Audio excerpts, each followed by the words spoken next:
और आइए अब जो है रुख करते हैं एक और बड़ी खबर का। सरहद पर पाकिस्तान ने अघोषित युद्ध छेड़ दिया है। एलओसी और अंतर्राष्ट्रीय सीमा पर पाकिस्तान की तरफ से लगातार फायरिंग हो रही है। भारतीय जवानों ने भी पाक फायरिंग का मुंह तोड़ जवाब दिया है। भारतीय जवानों की फायरिंग में पाकिस्तान रेंजर्स की 10 से 12 पोस्ट बर्बाद हो गई है। तो जवाबी कार्रवाई में भारतीय सेना मुंह तोड़ जवाब देती हुई नजर आ रही है। पाक रेंजर्स की 10 से 12 पोस्ट हैं जो कि बर्बाद होने की खबरें आ रही हैं। हम आपके सामने 3 तस्वीरें दिखा रहे हैं। भारतीय सेना की फायरिंग का मुंह तोड़ जवाब जो भारतीय सेना दे रही है पाकिस्तान की फायरिंग का। 3 तस्वीरें आपके सामने हैं। पहली तस्वीर सरहद की है जहां रात से फायरिंग जारी है और दूसरी तस्वीर एलओसी के पास रहने वाले लोगों की है जो फायरिंग से दहशत में है। तीसरी तस्वीर है शहीदों के परिवारों की जिनके घरों में इस वक्त शोक की लहर है। रो रो कर उन सभी का बुरा हाल है। लगातार इतनी भारी गोलीबारी पाकिस्तान की तरफ से हो रही है।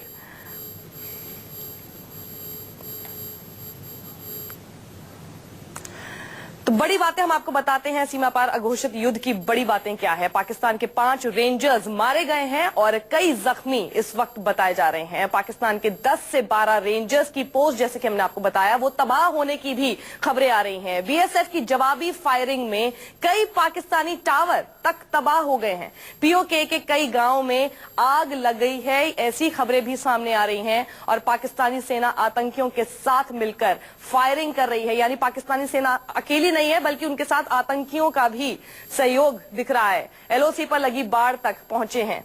राजनाथ ने बीएसएफ को मुंह तोड़ जवाब देने को कहा है और बीएसएफ की तरफ से इसीलिए जवाबी कार्रवाई काफी मुंह तोड़ जवाब देने के लिए होती हुई नजर आ रही है। हमले में 2 भारतीय जवान शहीद हुए हैं। बीएसएफ और गढ़वाल राइफल्स का एक जवान जो शहीद हुए वो बताए जा रहे हैं। अखनूर के केरी में 5 भारतीय जवान जख्मी हो गए हैं। एयरलिफ्ट कर अस्पताल पहुंचाए गए हैं वो सभी जख्मी नागरिक। और एलओसी पर सुंदरबानी और पल्लवाना में सीज फायर तोड़ा गया है दोबारा पाकिस्तान की तरफ से। सर्जिकल स्ट्राइक के बाद 56 बार अब तक सीज फायर तोड़ चुका है पाकिस्तान। तो जम्मू कश्मीर में पाकिस्तान अपनी नापाक हरकतों से बाज नहीं आ रहा है। पाकिस्तान लगातार सीज फायर का उल्लंघन कर रहा है। गुरुवार शाम से पाकिस्तान ने जम्मू कश्मीर के कई इलाकों में भारी गोलीबारी शुरू की और ये सिलसिला देर रात तक जारी रहा। तंगधार में फायरिंग की आड़ में पाकिस्तान ने आतंकियों की घुसपैठ कराने की भी कोशिश की।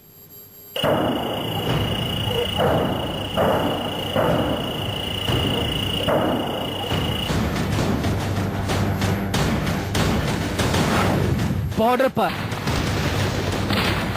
190 किलोमीटर के इलाके में बमबारी। सीमा पर पाक का अघोषित युद्ध।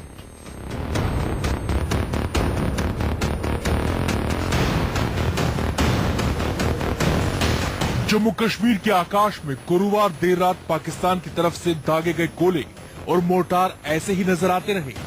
कई किलोमीटर तक नापाक फायरिंग की आवाज सुनी गई। दरअसल पीओके में भारतीय सेना की सर्जिकल स्ट्राइक के बाद खिलाया हुआ और उसकी बौखलाहट एलओसी और सीज फायर उल्लंघन की शक्ल में आ रही है। सीज फायर का उल्लंघन कर रहा है।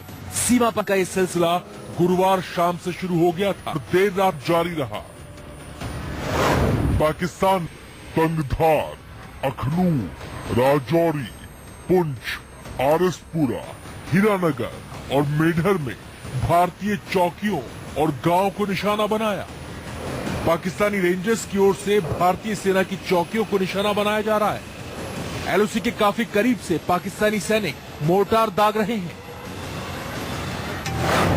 तंगधार में फायरिंग की आड़ में आतंकी घुसपैठ की नाकाम कोशिश हुई। अखनूर के केरी सब सेक्टर में सेना की पोस्ट पर हमला हुआ। राजौरी पुंछ में पाक ने भारी गोलाबारी की। भारत की 10 चौकियों को निशाना बनाया गया। जम्मू कश्मीर के कुल 190 किलोमीटर इलाके में फायरिंग हुई। बीते 24 घंटे में सीमा पार फायरिंग में 2 जवान शहीद हुए हैं। पाकिस्तान की तरफ से हुई इस फायरिंग का भारत ने भी मुंहतोड़ जवाब दिया। भारत की तरफ से हुई जवाबी कार्रवाई में पाकिस्तान को भारी नुकसान हुआ है। भारत की फायरिंग में कई पाकिस्तानी टावर, कई पाक रेंजर्स जख्मी हुए हैं। नारोवल के शकरगढ़ इलाके में कई एम्बुलेंस को आया है। रेंजर्स को अस्पताल ले जाने के लिए लगाई गई एम्बुलेंस। जितनी उनकी ताकत